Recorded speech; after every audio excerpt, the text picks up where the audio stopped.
I'm guessing since you are watching this, then you have been following the CreepShowArt situation, and I'm not gonna try to be all goofy about this because I feel like there has been a lot of injustice towards people based off of what Shannon has done, and I want to talk about that, along with which talk about the psychological aspects of what she's doing. On my Phantom Games channel, originally, I did a video about how I spoke about her being what I considered possibly a sociopath. Now that I did more research, I would say she fits more into a covert narcissist. So I'm gonna say that even though I felt like I did a decent amount of research for that video, I don't think it was correct. And if you do want to still watch it, I'll link it down below. But I would say like some points were on point while others weren't. I mean, I put this in the description, but I don't know if everyone read this, but I am not an expert on psychology. In fact, the only reason I know some of this stuff and looked up a lot of this stuff is because I am a repeat victim of narcissistic abuse. And the thing is like, you wouldn't know that if you are somebody who is a victim of narcissistic abuse, or you would have a glimpse of it but not know for sure. So I've been doing a lot of research into it because I have been going through a lot psychologically. And the thing is like, it's not a new thing for me to be going through stuff psychologically. I had issues in my past, and currently I have issues now, but I'm working on them and I'm continuing to work on them. But because of this, I have a bit of information because this is stuff that I've actively researched for myself, not for other people. But I mean, I feel like if I am saying something that kind of connects with someone, maybe they can do the research themselves and even go to a psychiatrist or something like that if they feel like this is something that connects with them. So why do I think that CreepShowArt is a covert narcissist? So this is just things that I'm getting based off of what she's doing now and some of the stuff she's done in the past. So I said before that I don't think that CreepShowArt is a narcissist because she has a very low self-esteem and she shows it very much. And the thing is like, I always assumed that narcissists weren't very, available to be open about being insecure. But then I found out about the covert narcissist and I was like, this has to be what Shannon is. Originally I was like, there's no way she could be a narcissist, but definitely she fits into covert narcissist.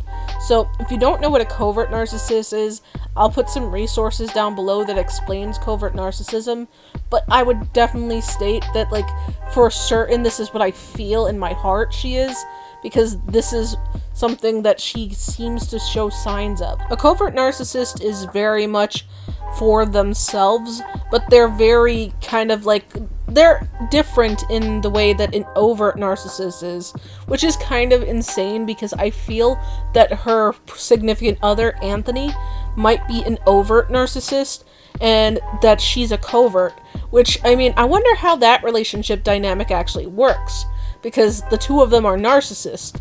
So, like, what is that like? So before I continue, I kind of want to explain what are the signs of somebody who might be a covert narcissist, and then we'll continue. So the first sign of a covert narcissist is that they have a very passive sense of importance, whereas the typical overt narcissist would be very open with their self-importance, that everything is drawn to them. The covert narcissist is a little different with that, where they would take that and they would be like, they would make it so that it seems like they're being kinder and more gentler, but they are, like, in your mind, they're making it so that the attention is still brought to them. They're not trying to seem like they're bringing the attention to them, but they are doing that. The next sign of a covert narcissist is called blaming and shaming, and it's something that both covert and overt narcissists actually do, where the thing is like, I would say this is a spectrum on both covert and overt, but, like, experts have said that this is what makes the difference between the two of them. And the thing is like, I personally think this is a spectrum, because I think I've seen covert narcissists still kind of do this, what the overt narcissist does, but, like, they'll do it in a way where it seems like they're not actually doing what they said that they're doing, but they are doing it.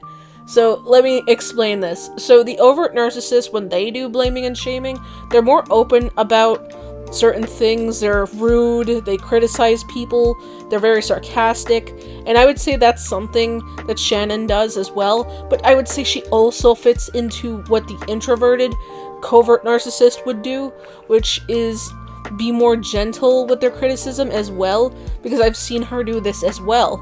And it's kind of crazy, because it's like, I would say definitely she would fit very well into this, along with doing emotional abuse.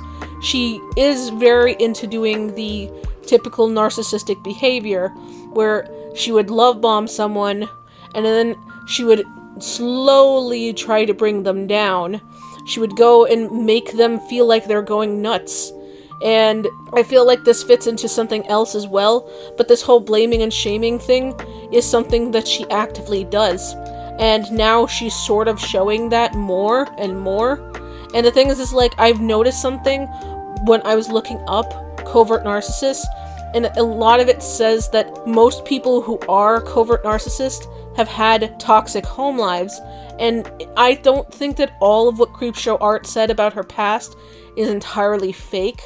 Because the thing is like, there are videos of her and her sibling not getting along with each other, and there are posts. But the thing is like, I'm gonna say that because she's a covert narcissist, that she kept a lot of this old stuff within her for so long. And the thing is like, that's not entirely her fault in that situation, because emotional issues can stay with a person for a very long time.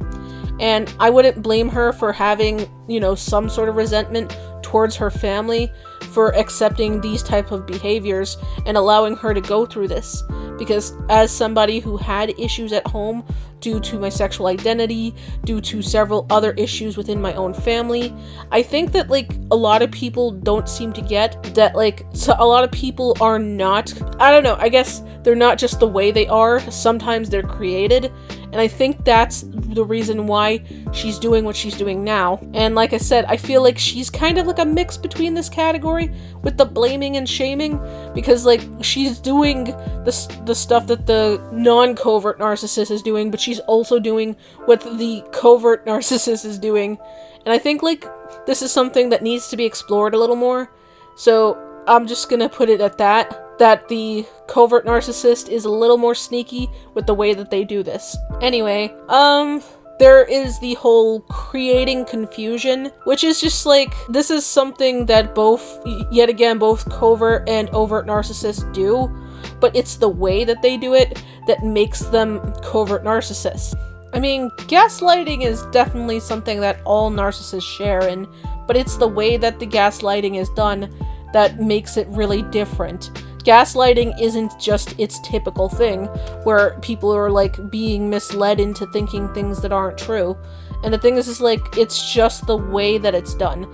The person who's more overt, I would say that they fit more into the whole, oh, I'm going to make you second guess yourself. I'm going to use my charm to make you think that obviously I'm not like that, but obviously there's something that you're doing that you're like that, and this is why you feel guilty. But then the covert narcissist, what they'll do is, it's kind of since they've already brought your yourself down into thinking that how dare you do something like this to someone who's openly struggled with something, then they'll make you feel like you're the person causing the issue and you're the one who's doing all this, and then it makes you feel like there's just nothing that you can do, and then it makes you feel like you're the bad person, and overall that you are the one who's doing this, but they're kind of manipulating you and exploiting your very weaknesses and making you people are very much sympathy creatures. But the thing is the thing about narcissists is they don't exactly feel empathy.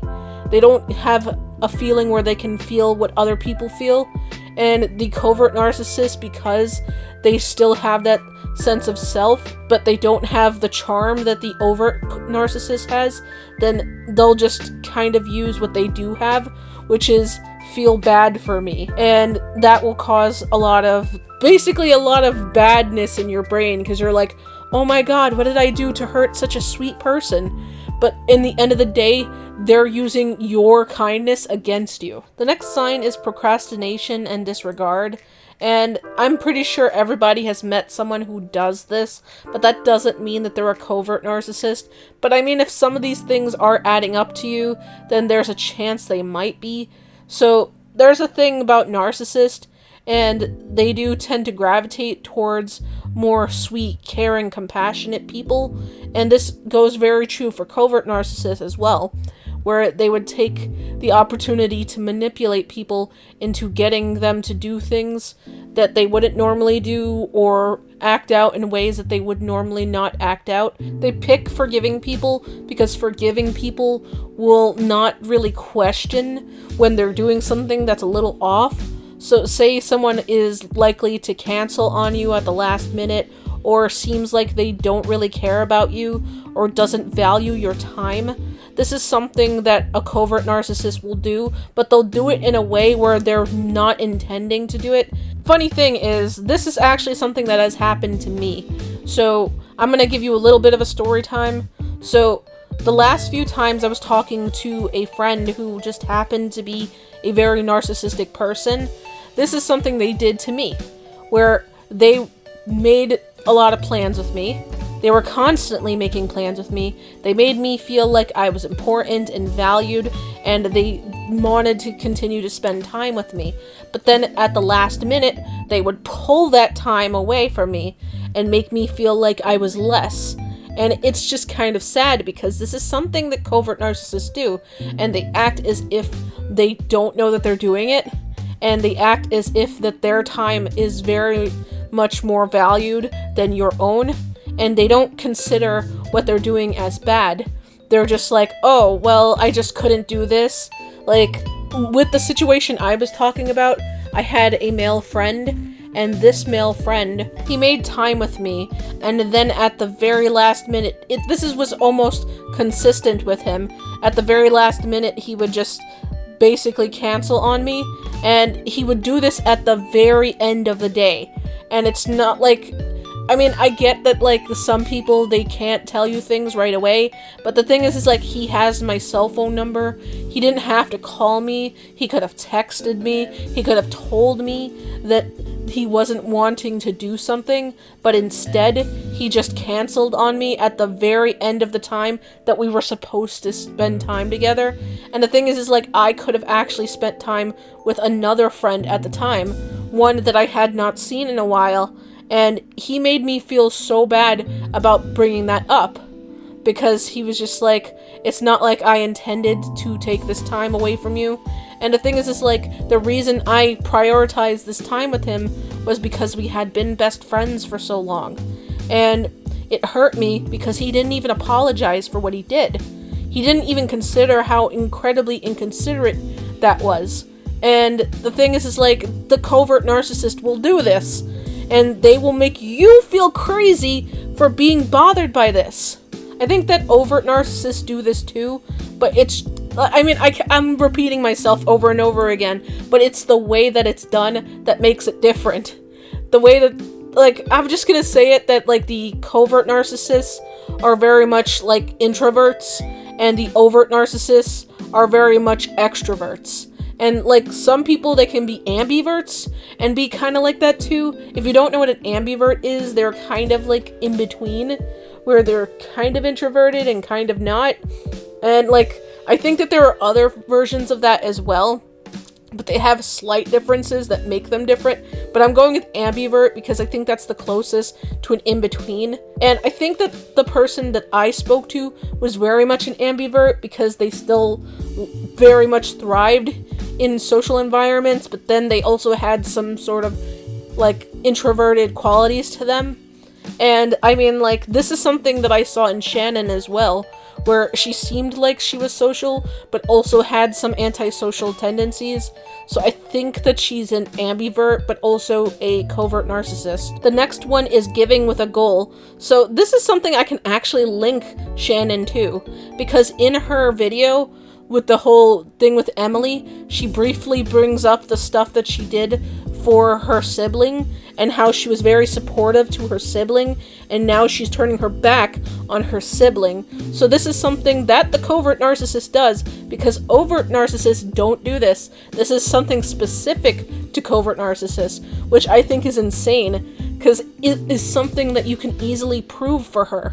And I mean, I didn't think that I can find something that completely links her to being a covert narcissist, but this is something that I felt like this is something I had to point out. In her video, she talks about, oh, I did all this for Gem and they didn't appreciate me. And the thing is like, a lot of covert narcissists do this. They'll make it seem like they're so giving and they always do things for the right thing, and that no matter what, they'll always be there for that person, but the person was never there for them. And the thing is like, yeah, this is something that a regular person can experience, but the fact is like, I've noticed that every single one of Shannon's relationships, including with her own family, she'll give and give and give, and then expect something back. Like she did with Tipster, like she did with Ready to Glare, and it's just like, this is something very much you can prove from her videos. And I think that the last thing I should talk about is emotional neglect, because this is something that I also feel you can actually pinpoint to Shannon's videos. So when someone is emotionally neglectful, it's the fact that they aren't really receiving emotions, and it goes back to what I was saying before, where they don't feel empathy, they don't feel like a sense of they can connect with you, because it's just something that isn't natural to them. And the thing is like, both the overt and covert narcissists do feel this, but it's done in such a different way where you wouldn't even notice it with the covert. And it's just like, with the overt, it's pretty damn obvious that they're just not going to be open to full emotional support. And the thing is like, I've seen this from what Emily seems to be describing when she's talking about Anthony.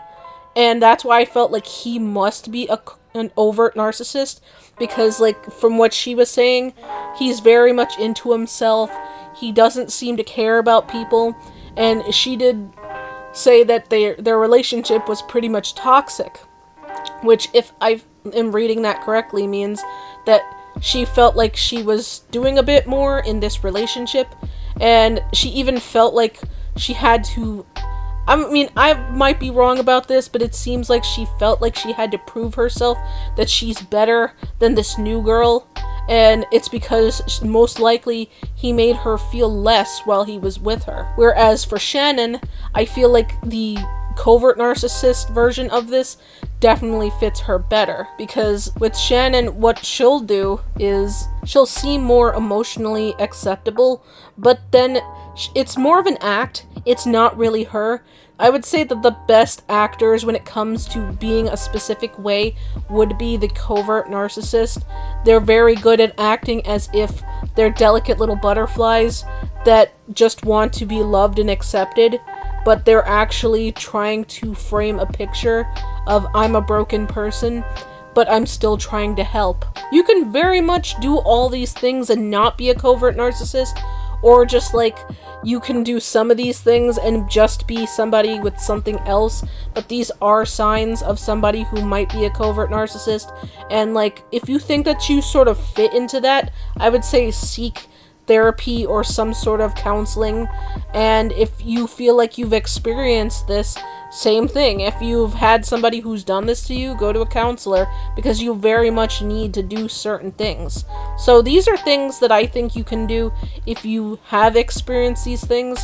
And this is something that I actually found in a source, and something that I've been working on myself. You want to set boundaries with these type of people, because if you don't set boundaries, then they're just going to walk all over you. If you are very much a people pleaser, if you don't know how to say no, then you have to learn how to say no with these people, because they will not stop. They are relentless. And if you want to really get into this, you want to make sure that you are strong and you advocate for yourself, because advocating for yourself and having boundaries is a healthy thing. That if this person does not want to seem like they're having this sort of messed up relationship with you, having healthy boundaries is a good thing.